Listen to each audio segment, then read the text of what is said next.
Good morning. It's good to see everyone. Appreciate the presence of everyone. All right, so we'll be picking up in Lesson 8 with Question 3 here in just a moment as we continue studying through the book of Nehemiah, still in the first few chapters. But before we do, our 17 time periods before the flood, the scattering of the people, the patriarchs, the Exodus, the wandering in the wilderness, invasion and conquest of Canaan, the judges, the united kingdom, the divided kingdom, Judah alone, the captivity, return from captivity, years of silence, the life of Christ, the early church, and the letters to the Christians. So we talked just very briefly before we got into Nehemiah last week, and I wanted to just try to explain just a little bit better as far as Nehemiah. Sometimes it's confusing to me. He has what oftentimes is referred to as two governorships or two administrations in Jerusalem. So hopefully to try to get a better understanding of what actually is going on. So we're about 13 years from Ezra. Of course, one of the unique things about Nehemiah is Ezra is there while Nehemiah is there, and he'll be brought up later on in the book in our next lesson, Lesson 10. But there in the beginning of Nehemiah in chapter 1, when we pick the story up, Nehemiah is in Susa. Susa is also where, of course, the story of Esther takes place. He is at this point the cupbearer to King Artaxerxes, and so this is around 445 BC. And the temple in Jerusalem obviously has been rebuilt at this point for some time now. Ezra is in Jerusalem, but the walls are still destroyed. And so Nehemiah hears about this, and after months of prayer, as we see in chapter 2, he asks for permission from the king to be able to go back and to make these repairs. So he's, of course, given permission to do so. He's given these letters of support for his passage, and he's given a lot of resources in order to be able to do this. And one of the reasons I wanted to put this map up there, this is not some small journey. This is 900 to 1,000 miles that he's now going to travel between Susa and Jerusalem. And so this would be what we would call his first governorship or his first administration. And we see there in Nehemiah chapter 5, which we'll get into in Lesson 9, Lord willing, today. It says, "Moreover, from the day that I was appointed to be their governor in the land of Judah, from the 20th year to the 32nd year of King Artaxerxes, for 12 years. And so his first reign as governor is a 12-year time period. And if you recall in chapter 1, before he leaves, the king actually asks him, well, how long are you going to be gone? So during this time period of this governorship or this administration, that's when the walls are rebuilt in 52 days. He has several reforms that he is working toward. We read about one in chapter 5 where there's some economic injustices that they're having against one another. And so he deals with that. He deals with restoring the worship, which we'll see later on in chapters 8 through 10. And then he actually repopulates Jerusalem in Nehemiah chapter 11. And then in chapter 12, we see the rededication or the dedication of the wall. After that, he returns to the king. And it's during this time of the return, or when he returns to the king, where he's not actually in Jerusalem, that we have the prophesying of Malachi. But in Nehemiah chapter 13 at verse 6, it says, "But during all this time I was not in Jerusalem, for in the 32nd year of Artaxerxes, king of Babylon, I had gone to the king." Now, we'll talk about this maybe when we get to chapter 13. Obviously, we're a ways from that, but I'm just trying to give everybody an understanding of the timeline of Nehemiah. But why would it say there that in the 32nd year of Artaxerxes, king of Babylon? Anybody have an idea? Isn't he in Persia? Isn't Persia the ruling power at this point? Why do you think it would say king of Babylon? So this was a little bit of a unique thing for the leaders of Persia, and it had kind of fell out of practice. But they were, as rulers of Persia, they had conquered Babylon.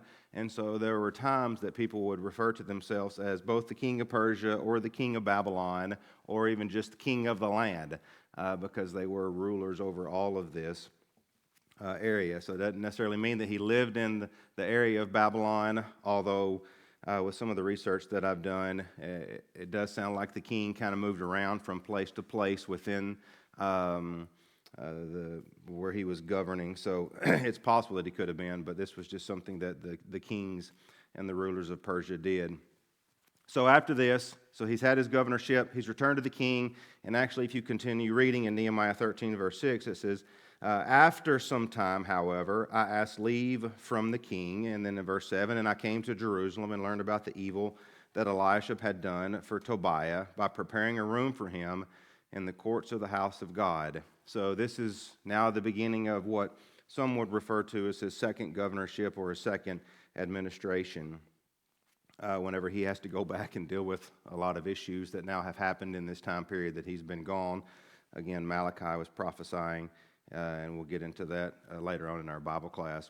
But one of the other things I want to point out, so we've started this with the return with Zerubbabel, and we are now almost 100 years from that. And so there's a lot of time that has passed. But, of course, we've had Zerubbabel return, the temple foundation was laid, they stopped the work was restarted, the temple is completed now, some 20 years after Zerubbabel had been there. We've got the events of Esther, we've got Ezra now that has been on the scene, and Ezra actually arrives in Jerusalem almost 80 years after Zerubbabel had been there. And so, there's a long period of time between all of these events that we're studying throughout this quarter, and so just kind of keep that in mind as we continue now with Nehemiah. So we'll pick up with question 3. It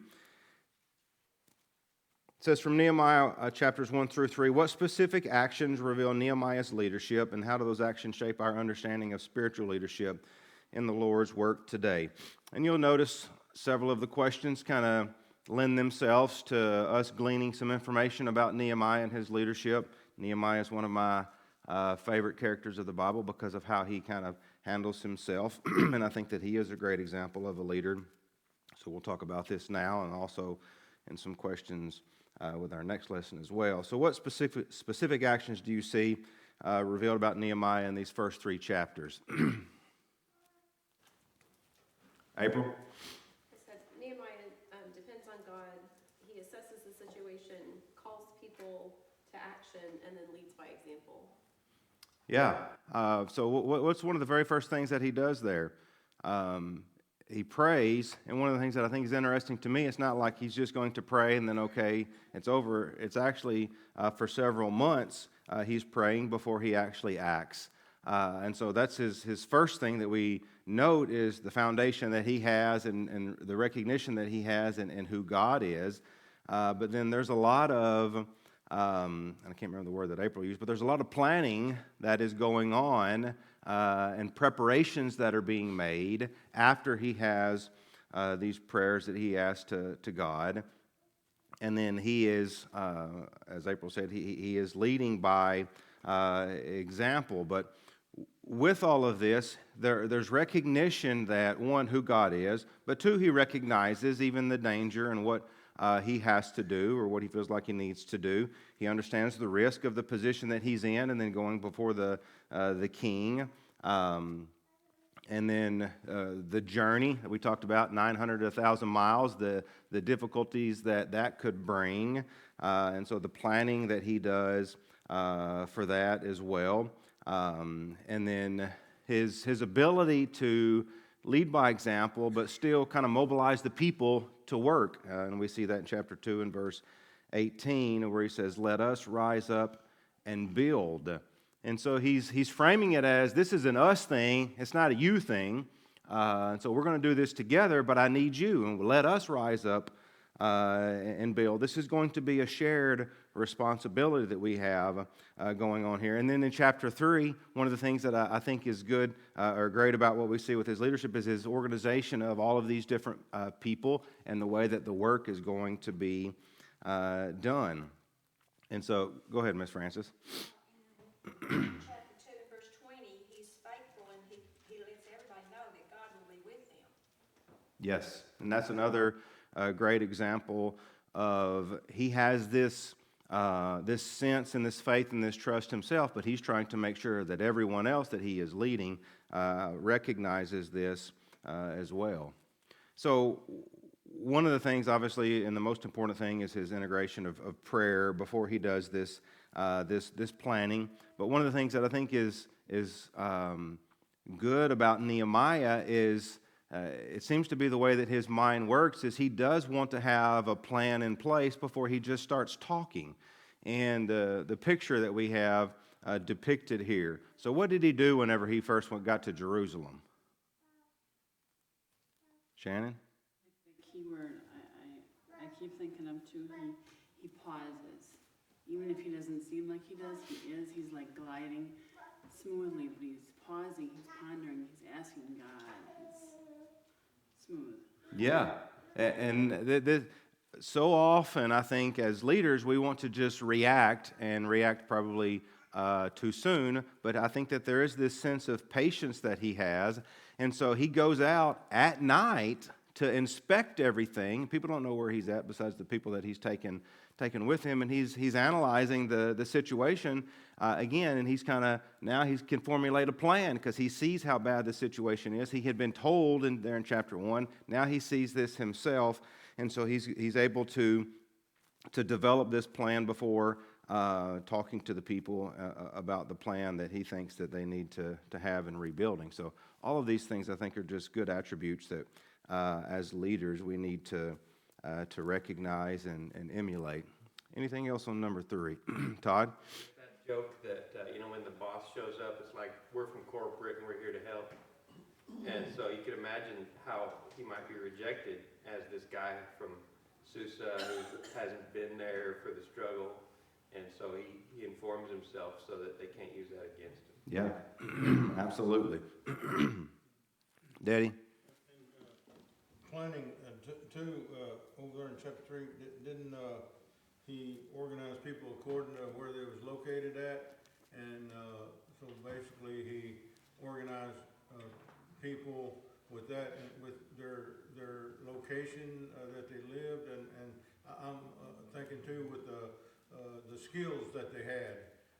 And so it's, again, what we learn from that today is, leaders in the church, need to take into consideration when they're, doing assigning, I guess, or trying to encourage people to do, is taking in mind, what their skills and, what they're best at. Yeah.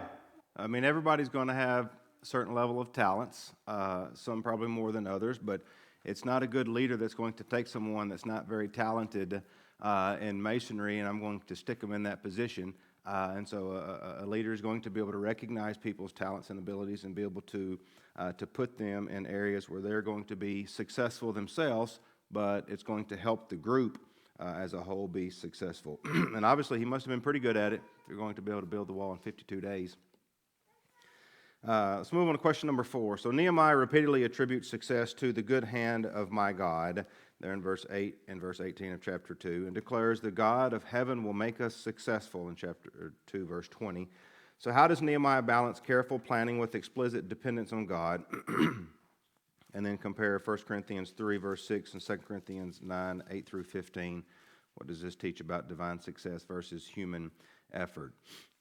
So we've talked about this a little bit even last week, some with Ezra, but what do we recognize here with the balance of his reliance on God, but then also his ability to act?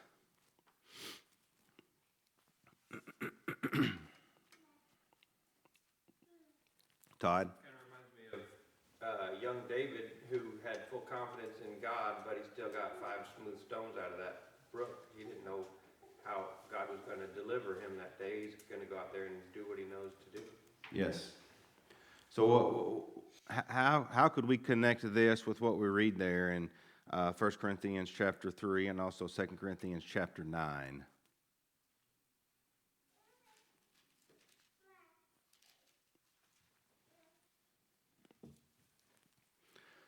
Ms. Francis? No matter what we do, it cannot be done without God, and God supplies everything that we may be equipped to do His good work. Okay. Sam? He gives us the means of accomplishing it if we work for it ourselves. He doesn't just spoon-feed it to us, so we can't just kind of sit down and say, well, God will handle it, and be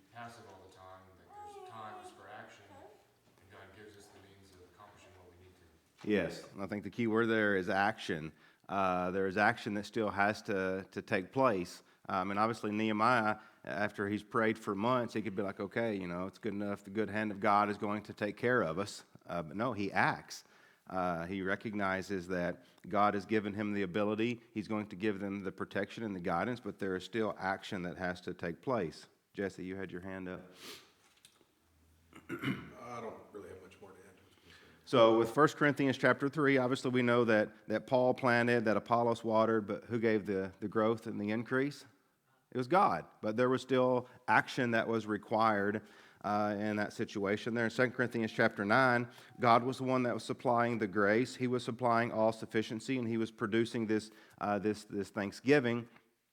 And so while we have this reliance and this dependence on God, we don't see any of these activities taking place without planning first being done, and that's with the preaching and the teaching of the Word, or the other things that are mentioned there in 2 Corinthians chapter 9. And so planning is something that we have to do. Growth is going to be God's responsibility, but effort on our part is required. We can't just sit idly by and just say, well, the good hand of God is going to be with us. Now, success ultimately belongs to God, and so we can't take credit, and we should always give glory to God, but we still have to act. There's action that is required on our part. Bonnie? Connecting this particular story to that 2 Corinthians passage, it mentions in 2 Corinthians 9 that what God is supplying is overflowing. And we definitely see that in how quickly they're able to accomplish this job. So not only is God helping, but I mean, when God helps, it gets done quick, fast, and in a hurry. Yeah. He wants it to be. There in verse 8, it says that always having all sufficiency in everything, you have an abundance for every good deed. And so, absolutely. Dad, did you have your hand up? Yeah, you kind of talked about there a while ago with the idea of boasting. You know, we can't boast about, you know, the abilities we have or what we can do, what we can accomplish. All this is, like you said, is giving credit to God. And I think back on 1 Corinthians chapter 3, the following verse from verse 7 really talks about that. And he says, so then neither the one who plants nor the one who waters is anything, but God who causes the growth. Yeah. Actually, back up in verse 5, he's saying, well, what then is Apollos and what then is Paul? And he says, we're servants. That's who we are. And that's who we are. We are servants. And the God of heaven will make us successful if we trust in him and we act. Miss Shirley? Well, first he told them about the hand of God was upon him, but he also told them about the king that gave him all the letters that got him through too. Yep. All right, let's move on to question number 5. Why was it so important that the people said, let us rise up and build in verse 18 of chapter 2? And how can we make application to this? They immediately face accusations of rebellion from Sanballat and Tobiah and Geshem.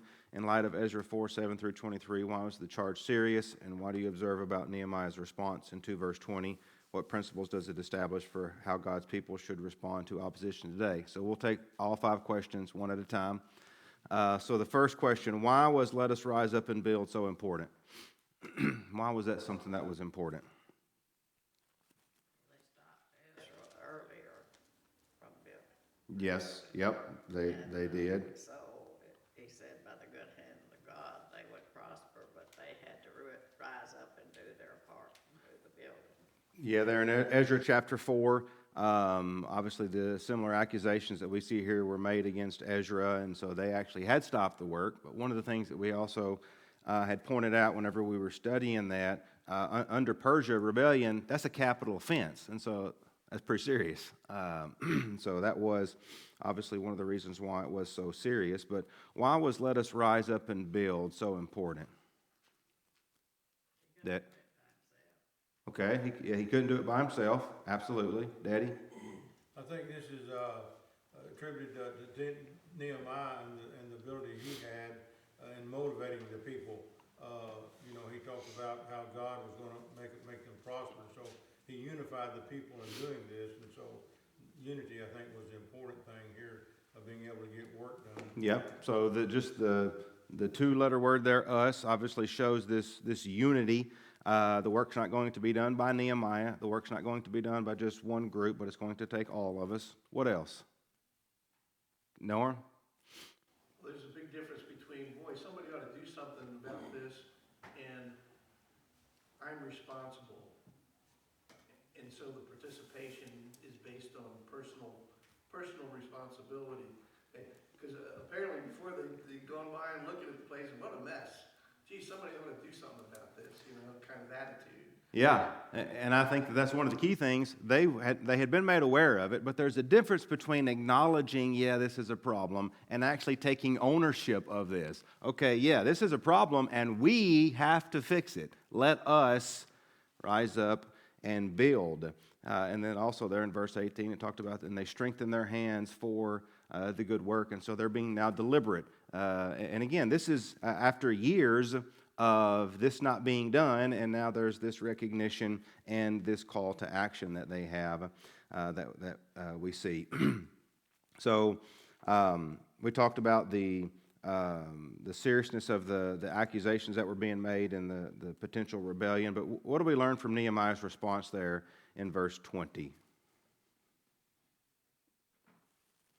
Francis? When we know God is with us, no one can be against us. Absolutely. And I think one of the things that we need to recognize from this is when we are doing the Lord's work, what should we expect? Adversity. We should expect opposition. And yet we have to continue to do the Lord's work, knowing that the God of heaven will make us successful. And that's having that confidence in God can allow us to continue to do that work. Anything else with number 5? Norm? This is a pretty common worldly tactic. When something works, they use it over and over and over again. And this is kind of a fool me once, shame on you, fool me twice, shame on me. These people are paying attention, and they remember what had happened before, what was used before, and that's something for us to learn. Is that you can end up learning from failures. Sometimes the failure is our part. We did get fooled. Shame on me. I made a bad judgment on the personality or character of this individual who's giving me this information. But I'm only going to let that happen one time. And God gives us the wisdom to be able to discern and thus look at the fruits. Yep. All right, let's move on to question number 6. Nehemiah 3 records a detailed list of workers, priests, rulers, craftsmen, merchants, villagers, and even Shallum's daughters. Why would the Holy Spirit preserve such a detailed list, and how does Nehemiah 3 serve as a picture of the church described in Ephesians 4? So why do the names matter?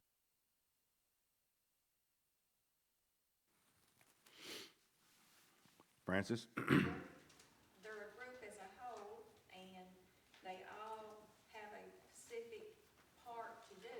One can't do his thing, and somebody for not knowing how to do the other. So they work as a whole for the rebuilding, for the work of God's people. Okay. Norm? These records were kept through the ages. That's why we can read them today. And so again, part of the idea is the ownership, participation. Hopefully, it's not pride won't get in the way down the road, and they're going, oh, look what we did, But again, it's part of this team building, and obviously, God would have preferred that these people be faithful and remain faithful through the years. And one of the ways of doing that is, again, realizing, hey, we're part of a family. And we worked together before. Maybe we're not working together right now as good as we could, but we did it before. We can follow that example and learn from the past and get some good results. What oftentimes is our mindset when we come to a chapter where it's just full of names? And I'll admit, especially when you get into like Leviticus and certain things, that it's like, okay, well, we're just going to pass over this. But one of the things that I think have probably overlooked until reading through some of this and recognizing the great amount of work that was done. You know, I think that oftentimes we focus on like Hebrews 11, and that's a great chapter. You know, we read about all of these great people of faith, and they were. These are just ordinary people that God has left for us to recognize the work that they did, and as ordinary people, the success that they had in working together. And so God's giving them the recognition here of the work that is being done here, and just the diversity of the group of people that are mentioned, you know, with the priests and the rulers, the craftsmen, the merchants, the villagers, and even the women are specifically called out for the work that they played in making this happen. And so one of the things that I think that we hopefully will take away from this is the fact that this work was not going to be done by a small group, but it literally did take everyone. That's it. Go ahead, Daddy. I was thinking of what Paul told the Ephesians in chapter 4, verse 16, about how every joint supplies what is needed in the work of the church. So when you think about how every joint works, how would you describe that? Every member has its part. Would you say, Norm? Yeah, and there's coordination. Obviously, if one of your joints doesn't act in coordination with another one of your joints, what's going to happen? You're probably going to fall, okay? You're not going to be able to function or to operate. And so the body works when each part is working properly. And we have all of these parts of the group here that are working properly, and the growth is happening. The building of the wall is happening. And one of the other things, and we'll talk about, actually I'm not going to say that because we're going to get into it in question number 7. Anything else on number 6? All right, question number 7. So the nobles of Tekoa did not support the work, yet the Tekoites still repaired another section there in verse 27 of chapter 3. What does this contrast teach about leadership failure, individual responsibility, continuing the work despite others' refusal? So we see that there in chapter 3, verse 5. Moreover, next to him, the Tekoites made repairs, but their nobles did not support the work of their masters. And then we read there in verse 27, after them the Tekoites repaired another section in front of the great projecting tower and as far as the wall of Ophel. So what does this contrast here teach us about leadership failure? Miss Shirley? If you stop, you'll never succeed. You said if you stop, you'll never succeed. Okay. Norm? This gets back to good followership. If your leadership is going astray or doing the wrong thing, it doesn't mean that you have to follow them. Good followership is in following the right path, and hopefully you have leaders to help you do that. But if the leader goes, then who's the next person to step up? Okay. Who's going to take the lead now in doing the right thing? So That's where future leaders come from, as the followers. So if the leaders don't do it, then we all just drop our hands and be like, oh, okay, well, yeah. Francis? Went to Ephesians 6:10-11. Finally, my brethren, be strong in the Lord and in the power of his might. Put on the whole armor of God, that you may be able to stand against the wiles of the devil. Even though somebody that is leading you, you are aware that there's things that can be done and should be done, and somebody's going to have to do them. So you go with God, and you do what you know God's word tells you to do, and he will be with you, where the leaders had no faith in that. Yeah. And so you've got this huge group of people that we can read about here in chapter 3. And so there's obviously this recognition, this work's got to be done. And so if you're a Tekoahite and you're like, okay, well, our leaders are like, no, we're not going to have no part in this. I mean, they very easily could have been like, okay, well, we're not going to do this either. But no, they still had the recognition the work has to be done, regardless of what our nobles are doing or not doing. Just the fact that they have refused to help doesn't mean that we should not do the work that we know needs to be done. And so they kept working despite their leaders' refusal. And not only did they keep working, one of the things that and that's the reason I pointed this out, not only did they do this work, they did more. They're specifically called out there in verse 27. and they repaired a second section of the wall. And so one of the key things that I think I appreciate about chapter 3 is, one, that regardless of what your social status is, that does not determine your usefulness, okay?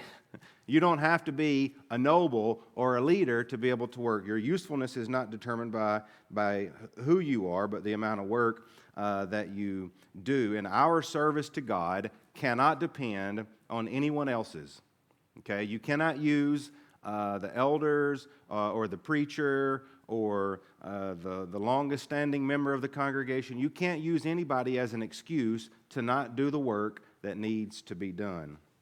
Sam?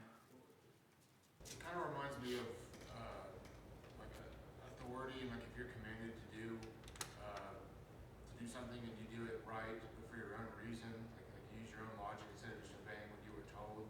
There's a bit of an issue there in how you were following instructions. Like if you do good work, but you do it because you know other people are doing it as well, there is still a fundamental misunderstanding of the work being vital, independently of everyone else deciding that it is vital. Like if it is good work, you said several times, you know, the work's got to get done. You got to do the work. You got to do the work. You know, it's totally independent of other people deciding for you that it's important. If you know that it's important work, it's got to get done. And even if people in authority over you decide otherwise, if you know from a greater source of authority that it's good work, then it's got to get done. Yeah. And I appreciate the contrast between, you know, we talked about Nehemiah and his great ability to lead and kind of his example as a leader, and I do think that has helped with the organization of the people and getting them to do the work. But then we see this contrast where it's like, but you don't have to have a leader. You can still do the work that needs to be done, as we see here with the Toccoa Heights. Anything else on number 7, Bonnie? Let me get Bonnie, and I'll get Miss Shirley. I guess I kind of looked at it, the fact that it said it was the nobles. That to me produces an image of a group of people that maybe are a little more well off than the others in the Toccoa tribe or whatever it's called. And so to me, like, there's this principle, of course, we even see through the Bible that it's a little harder to serve God when you do have more, because you feel maybe less of a reliance on Him. And so I think you might, even in today's society, we see more of like the grassroots effort being able to produce more work. And I think that's because they need it more, or they are relying or hoping for something better than what they have. Whereas the nobles, maybe they were more comfortable. Maybe they didn't see that need as much. Yeah, and I think that just from reading through it, I think because of their position, and I think that they having this elevated position, there's probably a sense of pride of like, I'm not going to get my hands dirty and, you know, doing the work that you lowly people should be doing. Miss Shirley? I think the greatest thing that we can take from all this, just because you obey the gospel and even come to the service, don't mean that you can stop studying and doing your part, getting your lessons and doing whatever's required to be ready, you know. There's always work to do. And if y'all didn't hear in the back, Miss Shirley said you need to be doing your Bible lessons. Coming to church and doing your Bible lessons. All right, let's move on to question number 8. In what ways does Nehemiah foreshadow Christ's work? Norm? I'll get us started. Character, for sure. His compassion, his courage, his faith. Okay. Jesse? So, weeping over the city. Jesus did so over Jerusalem, Luke 19:41. Intercession there in chapter 1 by Nehemiah. Jesus lives to make intercession for the saints, Hebrews 7:25. Leaving privilege for service. Both obviously did that. Christ, big time. The mission of restoration and building. You can see that in both of them. And then just this organized collaboration, Christ as head, but his servants all working in his service and kingdom. Yep.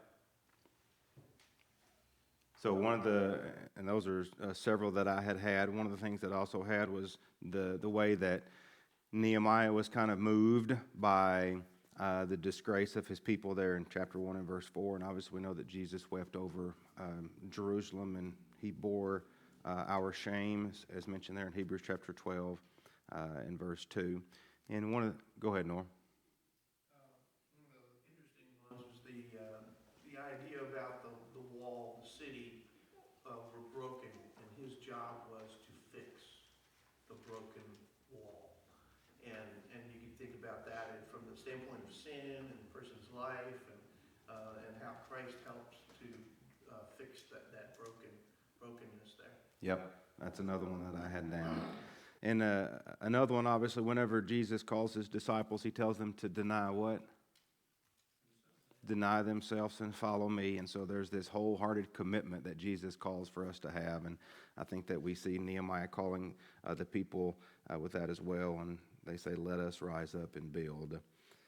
All right, let's move on quickly to get a couple of questions, Lord willing, with lesson 9. So this is coming from now Nehemiah chapter 4 through chapter 6. So question number 1 says, how does the opposition develop and escalate across chapters 4 through 6, and what does this progression reveal about the enemy's strategy?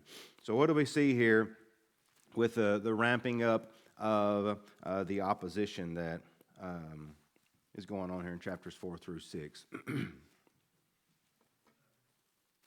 Ms. Francis? I have the opposition was willing to kill the Jews and to harm Nehemiah. They didn't want the wall to be rebuilt, and they plotted to do anything to keep the wall from being finished, and they were against God's people and his plan for them. Okay. There was a whole lot of opposition. How do we see it kind of starting out?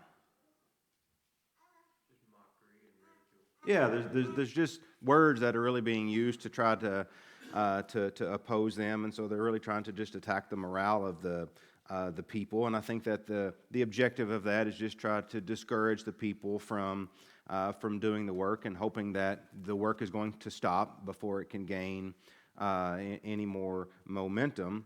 And then what do we see after that? It moves from just ridicule to what? No. Actual scare tactics. Yeah. We're going to attack you everywhere. You're not going to be able to stand up before us, and all the kinds of things that they did before. Yeah, and so in verses 7 and 8 there of chapter 4, there's now these threats of violence and conspiracy that are going on. And so I think the goal shifts just from discouragement to now they're really trying to intimidate them. It's like, okay, well, that didn't work, so now let's do this to try and get them to stop the work. And then what? Miss Shirley? We had problems with them because the leaders were having the people to borrow money and charging them interest, and the law of Moses always said that wasn't to be. So I went in and told them, that wasn't what they were supposed to be doing. Yes, yeah, all of chapter 5, there's some internal problems that are going on there. And even before that, I think that to a certain degree, some of the tactics had started working, because in chapter 4, verses 10 through 12, some of the people actually did begin to lose heart. And there was some internal weakness that started developing because of things that had taken place. Norm? And once they figured out that they couldn't get the people to change their mind, then they went after the leader, and now they're going to take him out, take out the leader, decapitate the movement. Yeah, and so and of course, as Miss Shirley mentioned in chapter 5, is really kind of an internal situation. But then in chapter 6, we've got them now accusing Nehemiah of rebellion against Persia, and obviously that's a capital offense.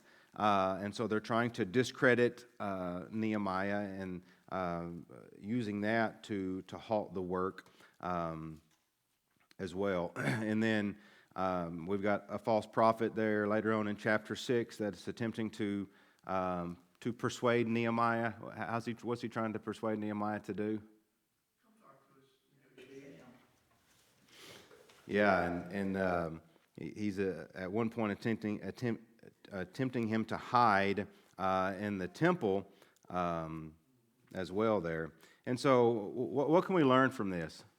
All of these varying tactics trying to get them to stop the work. Norm? There's only so many principles involved in doing good and doing evil, and in the world today, these tactics are used every day. You turn on the news, and you see these things being used, and they work amongst those who are foolish enough to not pay attention. It really is interesting to see. It's like accuse politicians of not reading the Bible. It's like they've been studying the Bible and to come up with some of this stuff. It's amazing. So ultimately, who's our opposition? Satan. Okay, so when he has one attempt, is he just going to be like, okay, well, I tried? No, he's going to adapt himself, which is what we see right here. The opposition is going to adapt from one tactic to another until they feel successful in getting you to stop. And so obviously the devil's attempt is to weaken us, to draw us away from God. And one of the other things, and Ms. Shirley brought up, the internal things, the devil is going to utilize anything that he can. And so he's going to have external forces that he's going to have against us, but he's also going to utilize the internal struggles that we face, and we'll talk about that again in another question. But the devil's going to use all of these tactics and more to be able to take us down. Gil? I just had a quick thought that if you're doing the right thing and all the attacks are increasing on you, you know you're doing the right thing. You're on the target. You're doing the right thing because they're trying everything that's in their arsenal to make you not successful. Yeah, that's an excellent point, and one that probably even as leaders you need to maybe utilize to encourage people. It's like, look, they wouldn't be trying this hard if what we were doing was wrong. All right, so we're obviously doing what we should be doing. Norm? Well, we have to be wise enough to recognize the idea that for godly people to live godly and righteously, we have to stay within the law, the God's law, and we act within that. Whereas Satan will go anywhere and use anything, fair, unfair, dirty, whatever, to take us down, and we'll do anything to win. Well, we just have to remember that we need to stay within the law, and God is the ultimate victor. So it may seem like we're losing, but ultimately God's going to win. So that's something we just need to keep it. But we're getting beat up. Yeah, absolutely. Anything else on number one? All right, clock says 9:45, so Lord willing, we'll pick up with question number 2 on lesson 9 next week, and then push into lesson 10. Thanks, everybody.